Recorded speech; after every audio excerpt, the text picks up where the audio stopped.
estudiando acerca del tema de la duda. No sé si usted tiene presente lo último que estuvimos viendo acerca de la vida de la iglesia y cómo nuestro hermano Pedro, en esa ocasión en la que fue llevado preso por los judíos, por el Imperio Romano, por los judíos, porque fue Herodes quien lo metió en la cárcel y queriendo matarlo lo encerró. Y cómo Dios obró para que Pedro saliese de la cárcel y que la iglesia estuvo orando por él, haciendo oración incesante, y Dios respondió esas oraciones, aunque ellos dudaron, porque lo que nos relata el libro de los Hechos es que no creían que realmente Pedro hubiese sido liberado de la cárcel hasta que él les habló, y ya cuando le vieron entonces se regocijaron de que el Señor hubiese hecho esta obra milagrosa. Bien, hoy vamos a ver, hermanos, que el problema de la incredulidad es un problema que ataca muchas áreas de nuestra vida. Y una de las causas por las cuales nosotros caemos en la incredulidad, hermanos, es porque hay algo que no está bien en nuestros corazones. Hay algo que está fallando acá adentro. O sea, el problema de la duda, hermanos, es que nosotros no hemos entendido que hasta que nuestros corazones no estén plenamente convencidos de que la única forma en la que nosotros podemos encontrarle verdadero sentido a nuestras vidas se encuentra en Dios, hasta que nosotros no entendamos eso, no vamos a tener paz.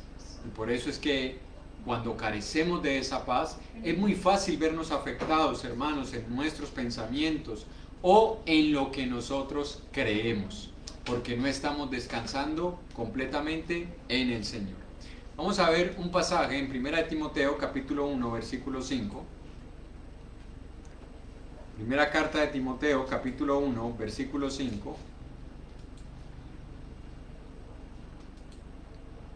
Dice la palabra de Dios: pues el propósito de este mandamiento es el amor nacido de corazón como limpio y de buena conciencia y de fe no fingida. Escuche lo que dice la palabra del Señor. Cuando nuestros corazones no están limpios, posiblemente, hermano, nuestra conciencia va a estar afectada y nuestro proceder como cristianos puede que sea fingido. ¿Qué quiero decir, hermanos? Que nosotros podemos hacer muchas cosas que parecen piadosas, muchas cosas que la palabra de Dios enseña. Los hijos pueden parecer obedientes, los hijos pueden parecer sujetos, las esposas también pueden parecer sujetas, los esposos pueden parecer buenos padres, buenos esposos, pero hay fingimiento en eso que se está haciendo. ¿Por qué? Porque no hay un amor nacido de corazón limpio. Y es muy fácil caer en esta condición, hermanos, cuando nuestro único interés al acercarnos a la palabra de Dios o al asistir a una iglesia, porque hay personas que asisten a las iglesias, hay personas que van a los seminarios, van a escudriñar la palabra, dedican tiempo para estudiarla, y puede que el único interés sea saber y no hacer. Es decir, lo que ellos desean es conocer, desean tener conocimiento intelectual, pero no para poner en práctica ese conocimiento. Y aunque la palabra de Dios nos enseña que nosotros debemos saber de ella, debemos conocerla, como lo dijo Jesús en Juan 17:3, cuando nos dice: y esta es la vida eterna, que te conozcan a ti. Es decir, la palabra siempre nos ha invitado, hermanos, a nosotros escudriñarla, a nosotros estudiarla, a nosotros dedicar tiempo para conocerla. Pero corremos el riesgo, hermanos, de dedicarle más tiempo al estudio de las Escrituras que a poner en práctica las Escrituras que hemos conocido. No sé si me entiendan, hermanos. Podemos llegar muchas veces a dedicarnos más a estudiarlas que a practicarlas. Y no estoy diciendo que tengamos que sacar un tiempo X o Y, es decir, 2 horas de estudio o 4 horas de práctica. No, hermano, me refiero a que cada momento de nuestra vida debería de estar, hermanos, siendo guiado, siendo dirigido por eso que usted y yo estamos aprendiendo de las Escrituras. No se trata, como algunos dicen, bueno, yo voy a estudiar 2 años y luego ahorita sí voy a dedicarme a poner en práctica la palabra. No, yo necesito todos los días estudiarla. El punto es, hermanos, que nosotros debemos reflejar que eso que estamos aprendiendo de la palabra, lo estamos aplicando. Miren lo que le dice el apóstol Pablo a nuestro hermano Timoteo, ahí mismo, en 1 Timoteo, capítulo 4,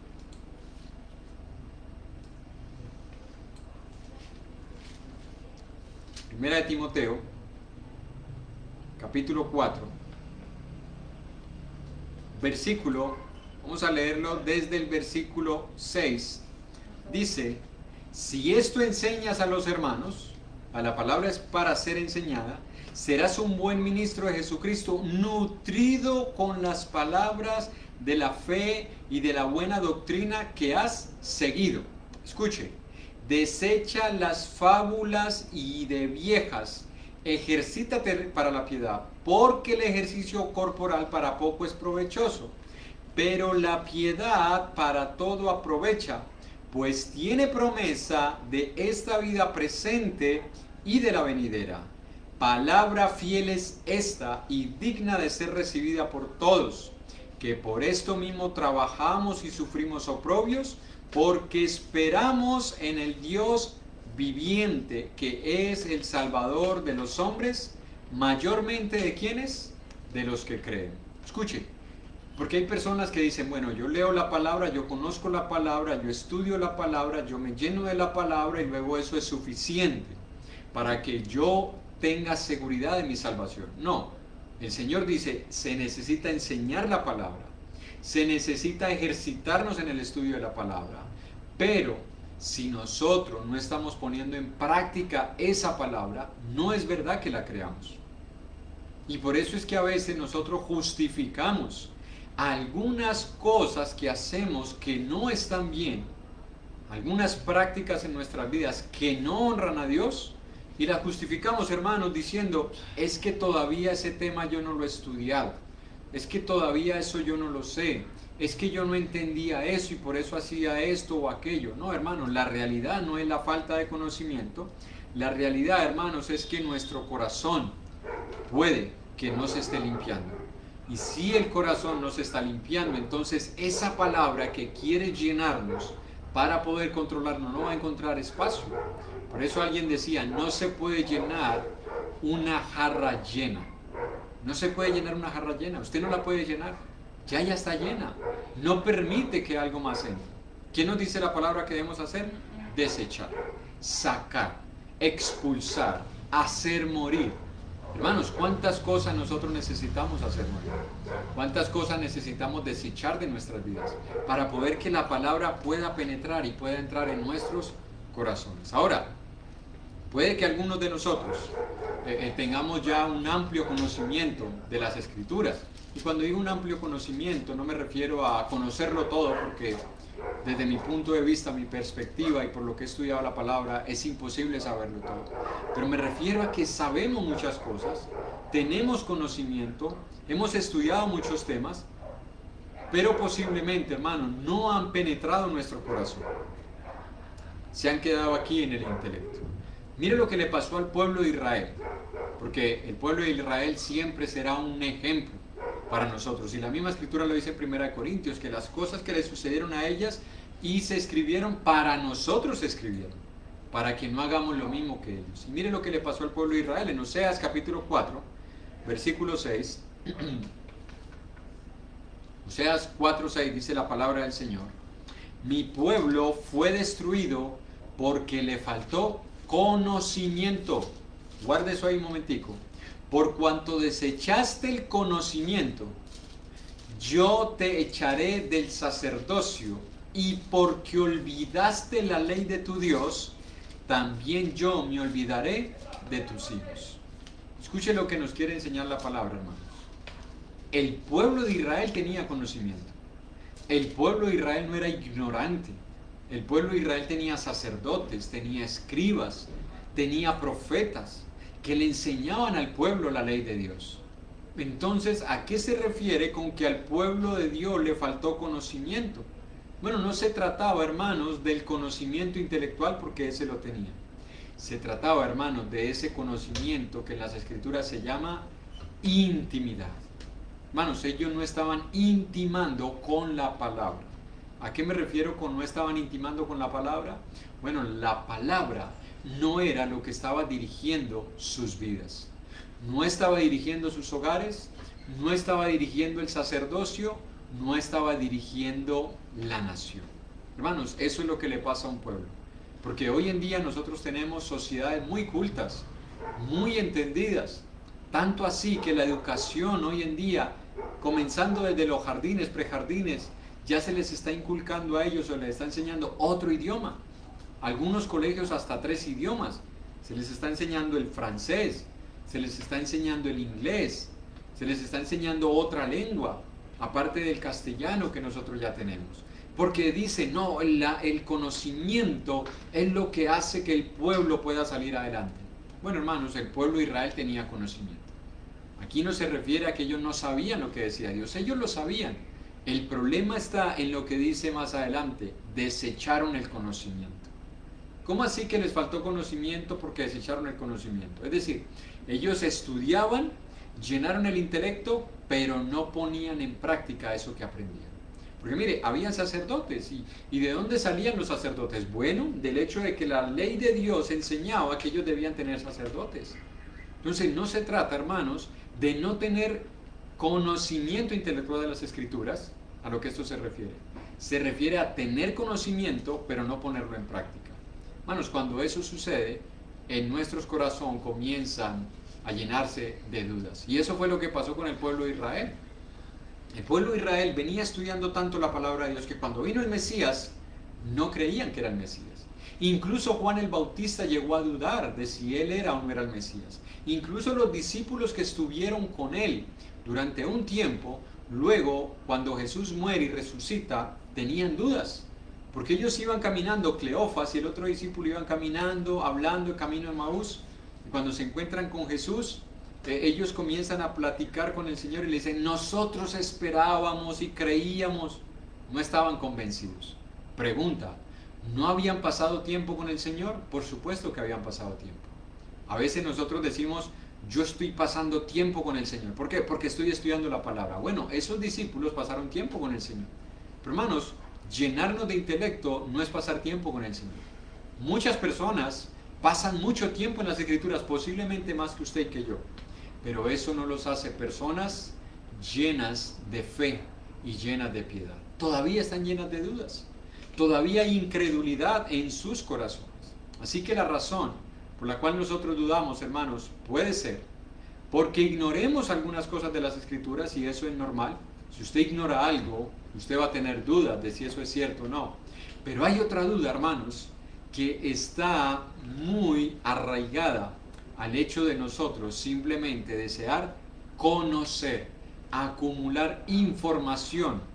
Cuando eso sucede, hermanos, nosotros seguimos teniendo dudas, porque la palabra de Dios es viva y es eficaz, no es solamente letra. Y cuando yo me acerco a la palabra solamente como letra, hermanos, voy a seguir teniendo las mismas dudas que tenía al principio, o puede que ahora se aumenten, porque voy a llegar a ciertos temas que posiblemente no voy a comprender. Entonces, ¿qué es lo que quiere el Señor cuando nos dice en Judas 22? A algunos que dudan, convencedlos. Escuche, ahí no se refiere a incrédulos, Él está hablando es con creyentes. ¿Cómo así que debemos convencer a los creyentes? ¿Con qué los vamos a convencer? Hermanos, con la palabra de Dios, no hay otra manera. Pero ¿cómo entonces es que nosotros podemos hacer la distinción entre estudiar la palabra y llenarnos de conocimiento intelectual y estudiar la palabra para nosotros poner en práctica eso que aprendemos? Bueno, esa decisión la tomamos cada uno de nosotros. Cada uno. Cuando el Señor Jesús enseñó, Él enseñó a todos. Algunos estaban solamente presentes y pendientes a ver dónde Jesús se equivocaba. Es decir, multitudes seguían a Jesús, sí. Algo que en una ocasión decía un hermano y que luego estudiando las Escrituras uno se da cuenta que es así. Los mejores discípulos y los más puntuales discípulos de Jesús, ¿sabe quiénes eran? Los escribas y los fariseos. Ellos estaban en todas las predicaciones de Jesús. Ellos estaban allí, incluso cuando Jesús salía a caminar con los discípulos, ellos andaban por ahí con los binoculares esperando a ver dónde cometía el error. Pregunta, ¿lo estaban haciendo para recibir de él un conocimiento que transformara sus vidas? No. Estaban pendientes de Jesús para escuchar algo y poder tener entonces ahora sí elementos de juicio para condenar. A veces nosotros, hermanos, podemos caer en eso. Podemos caer en el hecho de venir a las Escrituras para buscar dónde se equivoca Dios, dónde hay una contradicción, para después decir, por eso es que yo no creo en las religiones, por eso es que yo no creo en la Biblia, por eso es que yo no creo en las iglesias, porque mire, uno dice una cosa, otro otra, mire lo que dice aquí, Dios se contradice, ¿cómo si es tan bueno? ¿Por qué permite lo malo? ¿Cómo si es tan bueno? ¿Por qué mandó a matar a toda una nación? ¿Cómo si Dios es tan bueno? ¿Por qué permite que una persona inocente muera y deje a sus hijitos y a su esposa joven, los deje desamparados? Hermanos, porque las personas están pendientes de eso. Están pendientes dónde es que Dios comete el error para justificar su incredulidad. Pero la palabra nos dice, no importa si algunos dudan. Tu deber es enseñar la palabra para convencer a algunos. ¿Convencerlos cómo? Mire lo que dice Colosenses capítulo 3, versículo 16. Colosenses capítulo 3, versículo 16.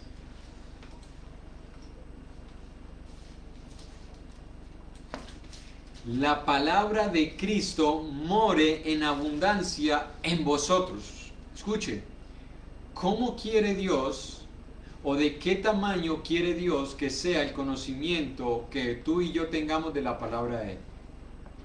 Grande, hermanos, porque dice la palabra de Cristo more. Y esto se estudiaba en una ocasión con las hermanas y se definía lo que significaba morar. Morar es hacer una vivienda en un lugar, habitar como dueño, tener control. Hermanos, ¿es así como está la palabra de Dios en nuestros corazones? ¿Ella tiene el control de nuestras vidas o somos nosotros el que tenemos el control? Y de vez en cuando por allá como que nos dan chispazos de piedad y entonces obedecemos a alguno que otro mandamiento. No, la palabra de Cristo more en abundancia en vosotros. ¿Para qué más, hermanos? Enseñándonos, la palabra nos enseña, exhortándonos, debemos exhortarnos, en toda sabiduría, hermanos, unos a otros, cantando con gracia en vuestros corazones, con salmos, himnos y cánticos espirituales al Señor. Escuche, hermanos, no nos limitemos solamente a recibir conocimiento.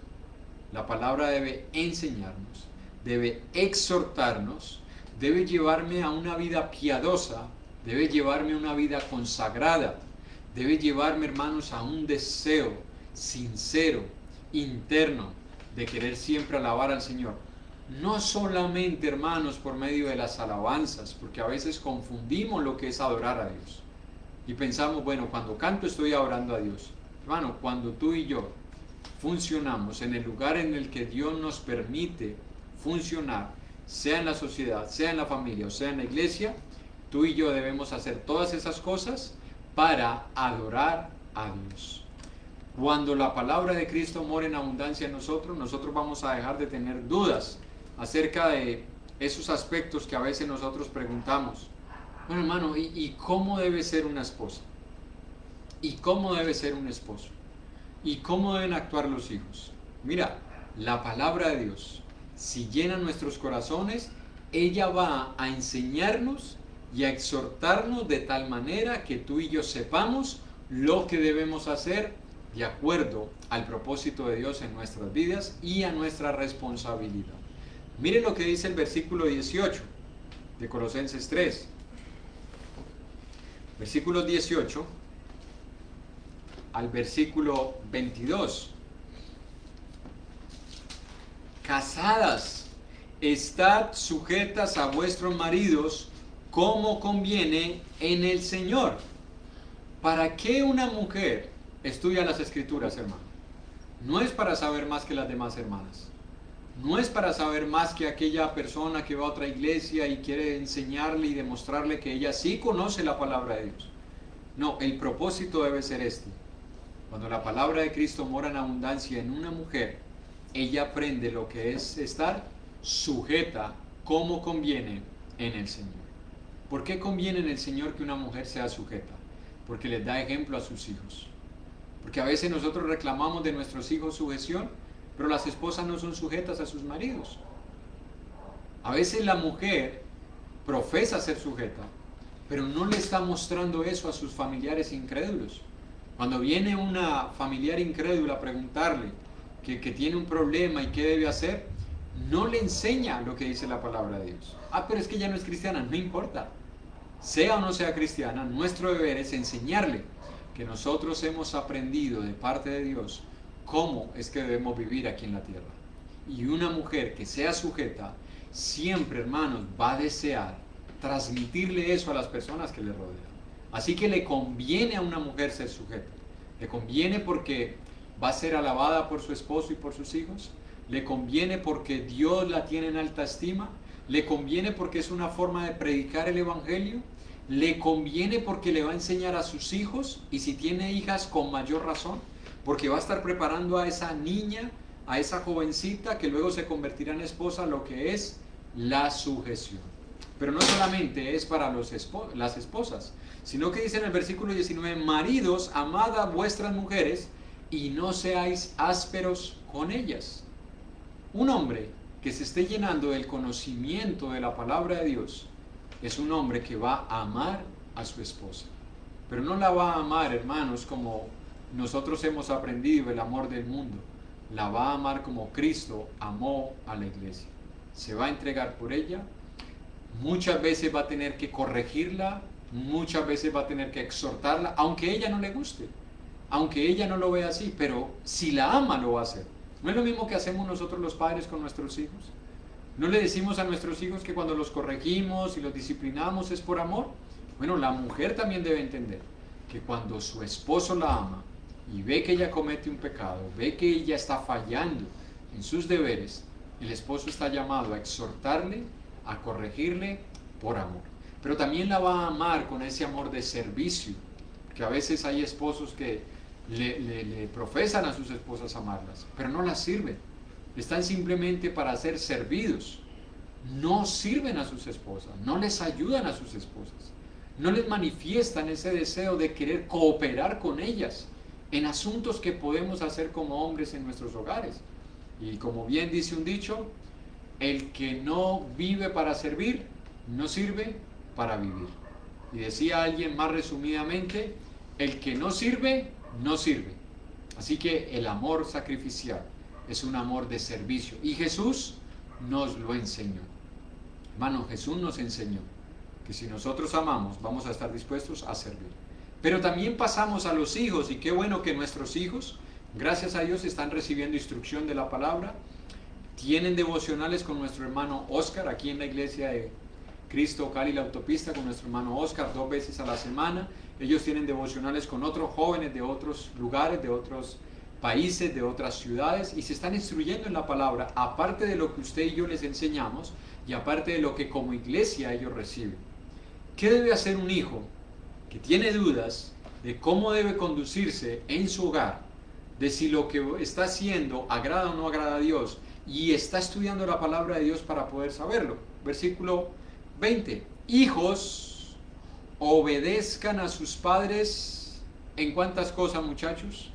Respóndanle allá a sus padres, ustedes que están con sus padres allá. Miren a sus padres si los tienen al lado y respóndanle lo que dice la palabra. Hijos, obedezcan a sus padres. ¿En qué cosas? ¿En qué cosas? En todo. Hay hijos que se han vuelto obedientes selectivos. Escogen qué obedecer y escogen a quién obedecer. Es decir, a mi papá lo obedezco. Bueno, mi papá es que es mi papá. A mi mamá, bueno, la obedezco. ¿Por qué? Bueno, porque mamá es la que me da permisos, mamá es la que es más condescendiente conmigo, mamá es la que me lleva la idea. Entonces algunos obedecen más al padre o más a la madre. No, aquí la palabra dice obedezcan a sus padres. La palabra es pateres, progenitores. No les está dando edad, porque hay algunos hijos que dicen, bueno, pero yo cuando ya cumpla mis 18 años y saque mi cédula, entonces ya no tengo que someterme. Aquí no dice obedécelos hasta que tengas 18 años. Obedece a tus padres, tus progenitores, y hasta que tú te mueras, ellos van a ser autoridad para ti.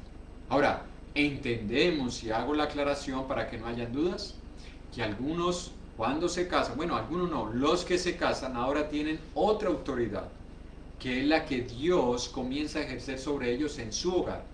Pero nosotros los padres seguimos siendo para ellos un referente. Y ellos, siempre y cuando nosotros les estemos enseñando conforme a la voluntad de Dios, deben seguir honrándonos. Es un deber de los hijos. Aunque tengan un hogar, y nosotros como padres debemos respetar cuando ellos forman su hogar y ya Dios los hace responsables de una familia. Pero los hijos que desean conocer cuál es la voluntad de Dios y que se están preguntando, bueno, ¿será que esto agrada, no agrada? Hijo, la obediencia es algo que agrada a Dios. Obedécelos, hijo. Si tú eres un muchacho, un joven, preadolescente, universitario, que está recibiendo la instrucción, obedece a tus padres porque eso agrada al Señor. Y luego nos dice en el versículo 21, padres, no exasperéis a vuestros hijos para que no se desalienten. Es decir, así como nuestros hijos están llamados a obedecernos, nosotros estamos mandados a no exasperarlos. Y a veces los exasperamos, hermanos, cuando le mandamos a hacer 4 y 5 cosas a la vez. A veces le decimos, haga las tareas, báñese, cepíllese, haga esto, recójame la loza, recójame aquí, bárrame, trapee, vaya a la tienda. Bueno, al fin de cuántas cosas es lo que voy a hacer. Y nosotros como padres a veces no entendemos que nuestros hijos, al igual que nosotros, tienen solamente 2 manos y 2 pies y que deben utilizarlos en una cosa a la vez. Gloria a Dios por los muchachos que pueden hacer muchas cosas. Y hay muchachos que hacen muchas cosas. Hay muchachos, y yo tengo una dificultad, y es hacer tareas mientras ven televisión o escuchan música. Difícil a veces hacer tantas cosas al mismo tiempo. Pero nosotros debemos entender que nuestros hijos necesitan ese tiempo, necesitan ese espacio y necesitan recibir de nosotros consideración. Escuche, consideración. No es que no van a hacer las cosas, las van a hacer, pero vamos a considerar sus circunstancias. Y a veces los padres dicen, es que no sé qué hacer con el muchacho, es que no me hace caso, es que yo lo mando a hacer algo y él me termina haciendo otra cosa. Claro, están confundidos. No les hemos dado prioridades. No les hemos mostrado que hay cosas que son prioridad.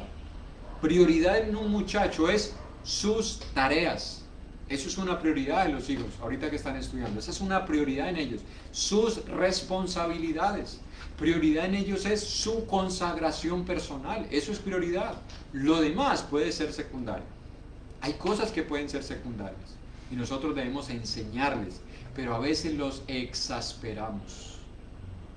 Decía un hermano que en una ocasión se le acercó una familia, unos padres, a decirle, hermano, necesitamos que usted nos ayude con este preadolescente.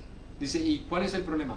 No, si usted supiera, vea, él dice esto, hace lo otro y la verdad no sabemos qué hacer. Dice, no, entonces el problema no es el preadolescente, el problema son ustedes. Ustedes no saben ser padres de un preadolescente. Y hay padres que no hemos aprendido a ser padres de preadolescentes. Nos hemos quedado con la figura del niño, nos hemos quedado con la figura del bebé, se nos olvidó que ellos están creciendo.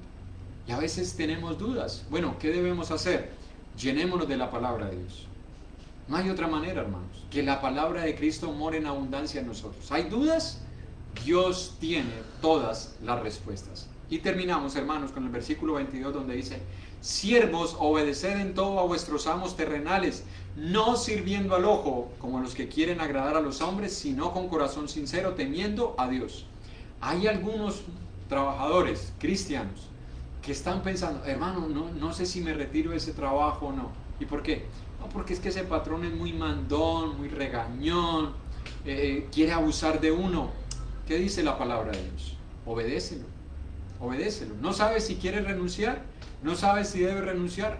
Hasta que esa persona no esté abusando de tu integridad, no te esté faltando con tu pago, no te esté explotando, y aunque esa frase explotar es relativa, ya, esa frase es relativa, porque a veces algunos se sienten explotados, cuando en realidad lo que están haciendo es ser más útiles para la empresa, porque la empresa te está beneficiando a ti, pero algunos se sienten explotados y no saben si renunciar, si quedarse, tienen dudas.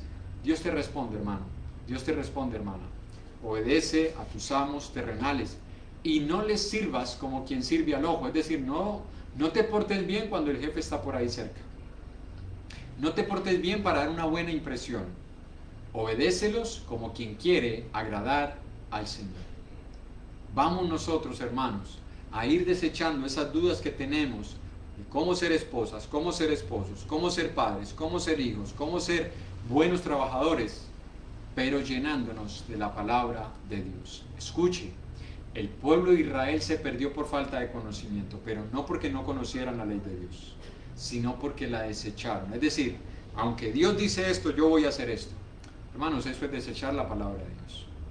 Una mujer, un hombre, un hijo, unos padres, unos trabajadores que reciben instrucción de cómo cumplir sus deberes y deciden hacer su voluntad, dejando a un lado la palabra de Dios, dice, has desechado mi ley.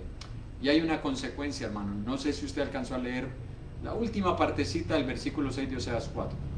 Por cuanto tú desechaste la ley, ¿qué dice Dios? Yo también me olvidaré de ¿quién? De tus hijos.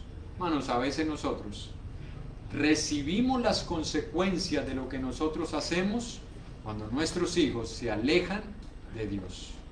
Mientras usted y yo estábamos empecinados en querer conocer todos los misterios habidos y por haber, no solamente teológicos, sino también en el mundo, queríamos conocer de todo, habíamos dejado, hermanos, de transmitirle a nuestros hijos, no solamente con palabras, sino con ejemplo, lo que es ser un hijo o una hija de Dios.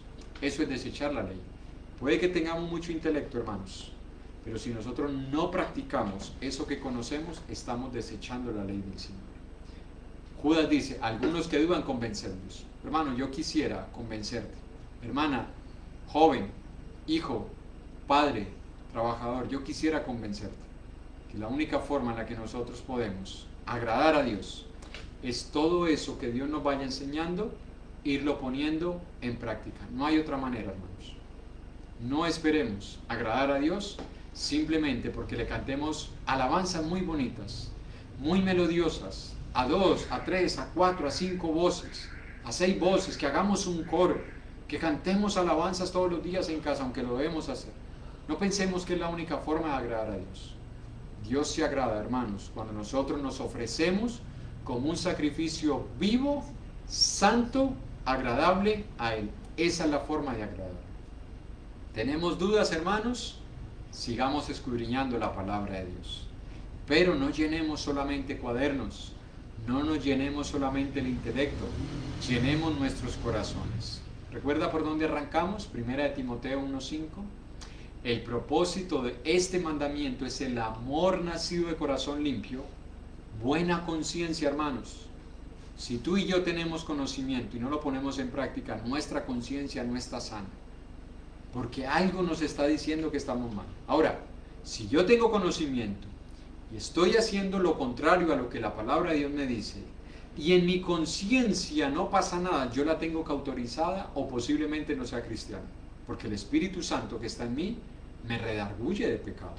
Entonces termino viviendo una fe fingida. ¿Qué es una fe fingida? Bueno, simple y llanamente, hermanos, es ser hipócrita. Eso es lo que quiero decir, ser hipócrita. Cuando tú y yo conocemos de la palabra y no la ponemos en práctica, estamos cayendo en la hipocresía.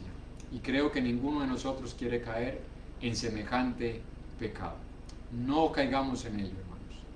Estudiemos la palabra, pero pongámosla en práctica.